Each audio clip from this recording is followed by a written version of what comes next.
Verdun, la Marne, on vous a parlé d'héroïsme, de courage, de victoire, mais ce qu'on vous dit moins, c'est combien d'hommes ont été broyés, et surtout qui a encaissé pendant que d'autres mouraient. Verdun, 21 février 1916. Le général allemand Erich von Falkenhayn lance l'opération Jugement. Son plan est clair, épuiser l'armée française dans une bataille d'usure. Je cite, « Il faut saigner l'armée française à blanc ». Et résultat, 10 mois de combat, plus de 700 000 morts, blessés et disparus pour quelques kilomètres carrés de terrain. Côté français, le général Philippe Pétain prend la tête de la défense. Il organise un ravitaillement sans précédent. Et c'est là qu'apparaît un nom symbolique, la Voie sacrée. Une route étroite de 72 km entre Bar-le-Duc et Verdun, sur laquelle transitent en continu camions, troupes, obus, nourriture, jusqu'à 12 000 camions par jour, un véhicule toutes les 14 secondes dans chaque sens. Les hommes montent au front, par milliers, redescendent blessés ou ne redescendent pas du tout.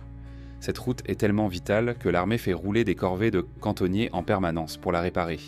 Verdun devient une bataille logistique, la première guerre industrielle et moderne où la victoire dépend des machines autant que des hommes.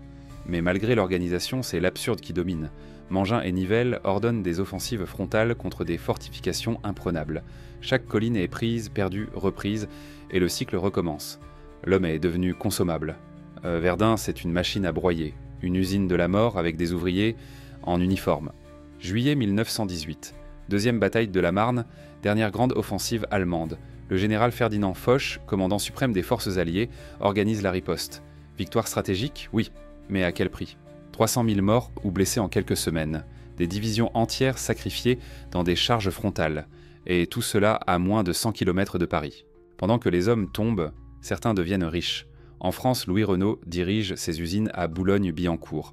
Il devient le fournisseur officiel de camions et du célèbre char FT-17. Ses profits explosent, plus de 700% entre 1914 et 1918. Il finira même milliardaire en francs or. Dans l'Empire allemand, c'est la dynastie Krupp. Friedrich Alfred Krupp, puis sa fille Bertha Krupp, dirigeant un empire industriel.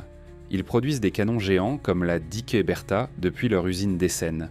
Les banques suivent, Rothschild côté français, Deutsche Bank côté allemand, elles financent l'effort de guerre et touchent les intérêts. Et dès 1915, le député socialiste Alexandre Blanc dénonce ces marchands de canons à l'Assemblée. Mais l'économie de guerre est lancée. Les profits montent, les cadavres s'entassent. Pendant que la guerre fait des milliers de morts, certains s'enrichissent sans scrupules.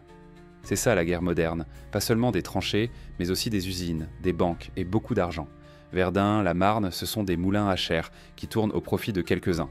Si tu veux découvrir les autres épisodes, ils sont déjà disponibles sur la chaîne. Pense à t'abonner pour ne rien manquer des prochains. Et si tu apprécies mon travail, tu peux me soutenir sur Tipeee via le lien en description. Ça m'aide vraiment beaucoup. Merci à toi.